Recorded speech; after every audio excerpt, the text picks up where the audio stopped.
বাড়ির কাগজ নিয়েছিলে না বাড়ির কাগজ নিয়েছিলে? আপনি চাচ্ছেন কেন? দেন দেন দেন, আপনি চাচ্ছেন কেন? টাকাটা দিন। হ্যাঁ, টাকাটা দিন। কোথায় দেবে? আমার এখন জব নেই, আমি দিতে পারবো না। জব নেই দিতে হবে, জব আপনার জব থাকুক বা না থাকুক আমাদের টাকাটা তো দিতে হবে। আপনি 2 মাস ধরে দেন না। जय हिंद जय भारत। एक बार फिर से स्वागत करता हूं मैं आप सभी लोगों का आपके अपने चैनल लोन हेल्प इंडिया में। और आज के इस वीडियो में बात करने वाले हैं लोन रिकवरी एजेंट के बारे में। जी हाँ दोस्तों, काफ़ी बैंक्स के एजेंट आज भी लोगों के घर पे आ रहे हैं और आके उनको परेशान कर रहे हैं। अब यहाँ पे पहले तो हम लोग एजेंट को 2 कैटेगरी में पढ़ेंगे। आज एजेंट के ऊपर मैं आपको पूरी रिसर्च करके दिखाने वाला हूँ कि इनका सॉल्यूशन क्या होता है, इनका परमानेंट सॉल्यूशन क्या है, इसे हम कैसे एजेंट की प्रॉब्लम अगर आपको आ रही है और आपका लोन है तो एजेंट की प्रॉब्लम को कैसे सॉल्व करेंगे। आपको मैं पूरा एकदम स्टेप बाय स्टेप प्रोसेस बताने वाला हूँ। ध्यान से वीडियो को देखिएगा तो वीडियो के एंड तक आपको समझ में आ जाएगा कि एजेंट्स के लिए फाइनल सॉल्यूशन क्या हो सकता है, कैसे इन्हें हमें घर आने से रोकना है और कैसे इन्हें हमें डराना है, इनके ऊपर ही दबाव बनाना है। सारी बातें करेंगे वीडियो में। तो अगर आप चैनल पे पहली बार आए हैं तो चैनल को सब्सक्राइब करके वीडियो को लाइक करना बिल्कुल भी नहीं भूलिएगा।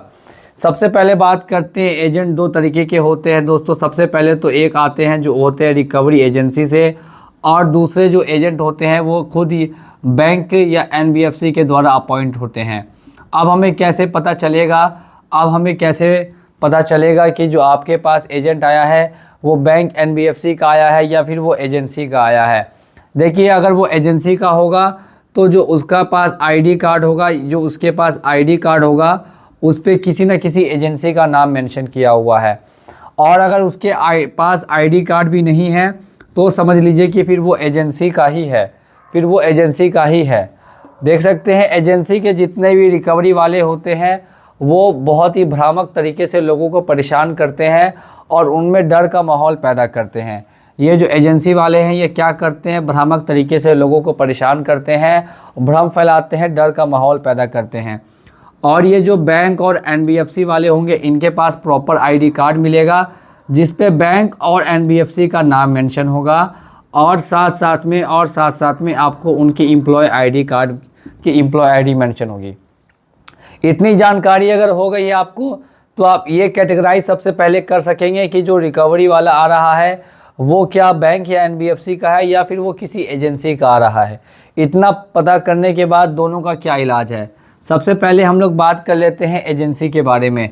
अगर कोई एजेंसी से आपके पास आ रहा है या आपके घर में आने की धमकी दे रहा है या किसी भी कंपनी ने, लोन कंपनी ने एजेंसी को अपॉइंट कर दिया है कि ये एजेंसी आपके घर पे अगले 15 दिनों में या 20 दिनों में विजिट करने के लिए पहुंचने वाली है, तो आखिर हम एजेंसी को आने से कैसे रोक सकते हैं, या अगर एजेंसी वाला आता है तो उसे हम कैसे रोकेंगे। देखिए, एजेंसी के जितने भी मैंने बता दिया ऑलरेडी कि जितने भी एजेंसी के खास करके रिकवरी एजेंट्स होते हैं वो भ्रामक तरीके से डर फैलाते हैं, जिनमें से 90% के पास ID कार्ड नहीं होता, सिर्फ और सिर्फ 10% के पास ID कार्ड होता है। और ये ज़्यादातर खुद बात नहीं करके किसी मैनेजर को कॉल लगा के देंगे और बोलेंगे आप इनसे बात कीजिए।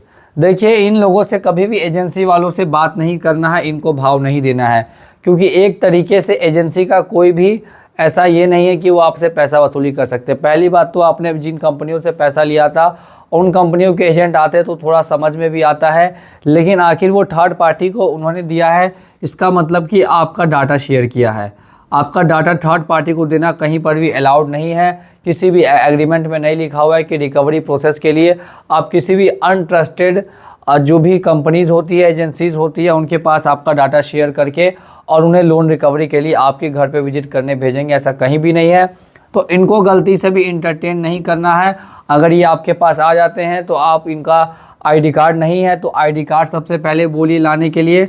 इनके पास DRA भी नहीं होगा, इतना कंफर्म है, और ना ही इनके पास विजिटिंग लेटर होगा।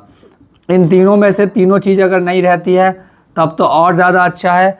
तब तो आप साफ मना कर दीजिए कि आपने कोई लोन ही नहीं लिया है, मना कर दीजिए, बोलिए कि आपके नाम पे कोई लोन नहीं है, चले जाने के लिए वापस। अगर है तो जाके केस कर देने के लिए आपको पूरी छूट है। सीधा बोल दीजिए आपने कोई लोन नहीं लिया है। एजेंसी वालों से कोई बात करने की ज़रूरत नहीं है, एजेंसी वालों को कभी भी इंटरटेन नहीं करना है। एक बार फिर से मैं ये जानकारी आपको दे रहा हूँ, एजेंसी वालों से बात नहीं करनी है, इनसे ना ही डील करना है। डायरेक्ट मना कर देना है कि भाई मेरा कोई लोन नहीं है, आप आगे जा सकते हैं, जो समझ में आता है जाके कंपनी को बोलिए कोई लोन वोन नहीं है। और वापस दोबारा अगर आप आते हैं तो हम आपके खिलाफ़ कंप्लेन भी फाइल कर सकते हैं। ये हमारे पास पूरा अधिकार है।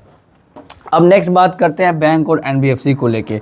अगर बैंक और एनबीएफसी के एजेंट्स आ रहे हैं तो उनके पास आईडी कार्ड होगा और एम्प्लॉय आईडी कार्ड होगा।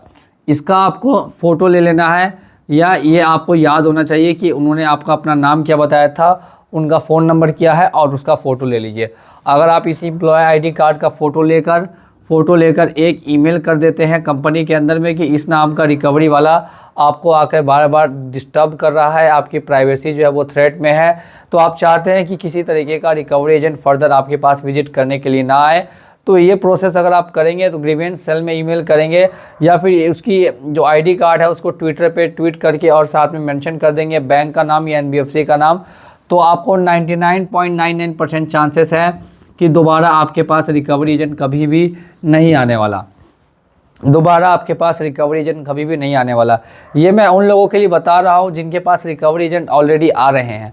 जिनके पास अभी तक नहीं आए हैं उनको रोकना है, तो उसके लिए भी मैं तरतीब बताऊंगा, उसके लिए भी तरीका बताऊंगा। ध्यान से वीडियो को बस आप लोग देखते रहिए। अब ये इतना आप अगर आप कर देते हैं ध्यान से, फिर से मैं स्टार्टिंग से बता देता हूँ, एजेंसी वालों को इंटरटेन नहीं करना है। ये अगर आ भी जाते हैं तो इनसे ज़्यादा बातचीत नहीं करनी है, इनको भगा देना है। और बच गया बात एनबीएफसी और बैंक के द्वारा अगर आते हैं तो आईडी कार्ड, नाम और विजिटिंग लेटर वगैरह नोट कर लीजिए।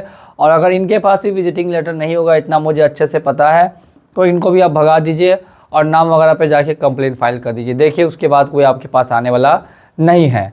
और बहुत लोगों के साथ मैंने देखा है कि आके बैठ जाते हैं, आपको वीडियोग्राफी करनी है और उस पर कंप्लेन कर देना है, तुरंत ही कंप्लेन कर देना है, वीडियो को वायरल कर दीजिए। सोशल मीडिया का टाइम है, जैसे ही वीडियो वायरल होगा वो आदमी खुद पे खुद जॉब छोड़ देगा। होता है, बहुत लोगों को होता है, ये सब प्रॉब्लम्स फेस करनी पड़ती है, लेकिन प्रॉब्लम्स को फेस करना नहीं है, प्रॉब्लम्स का मुकाबला करना है, प्रॉब्लम्स को सॉल्व करना है। इसीलिए आपको फॉलो करना है इस चैनल को। चैनल पे पहली बार है तो एक बार फिर से चैनल को सब्सक्राइब कर लीजिएगा। अब अगर आपके पास अभी तक कोई भी नहीं आया है, और आप चाहते हैं कि कोई भी ना आए, तो इसके लिए आपके पास क्या क्या प्रूफ है। अगर आपके पास कुछ भी प्रूफ है वो लेके कि आपके पास जो फाइनेंशियल स्टेटस है किस वजह से ख़राब हुआ है, मेडिकल इशू है, बैंक स्टेटमेंट है, जॉब लॉस है, जॉब टर्मिनेशन है, क्या है, कोई भी प्रूफ है, वो प्रूफ लेके आप डायरेक्ट ईमेल कर दीजिए और उसमें 2-3 लाइन मेंशन कर दीजिए कि आपको चाहिए कि आगे 6 महीने तक कोई विजिट के लिए नहीं आया, और अगर इस 6 महीनों में कोई भी विजिट के लिए आता है तो आप उनका 1 रुपया भी नहीं देने वाले। ऐसे चीज़ों को जब आप मेंशन करते हैं तो बैंक्स भी आने वाले समय में रिकवरी वालों को बंद कर देती है, आने का जो पूरी तरीके से प्रोसेस ख़त्म कर देती है। ये सारी चीज़ें को आपको फॉलो करना होगा। अगर आप ऐसे ही इन सभी चीज़ों को फॉलो करते रहेंगे तो आपको कभी भी लोन रिकवरी एजेंट्स वालों से सामना करने में डर नहीं लगेगा, और आप लोन रिकवरी एजेंट्स वालों को आसानी से हैंडल भी कर पाएंगे। अगर किसी और तरीके का आपको डाउट आता है तो आप हमें ऊपर दिए गए व्हाट्सएप नंबर पर भी संपर्क कर सकते हैं। बहुत बहुत धन्यवाद वीडियो को देखने के लिए। जय हिंद, जय भारत।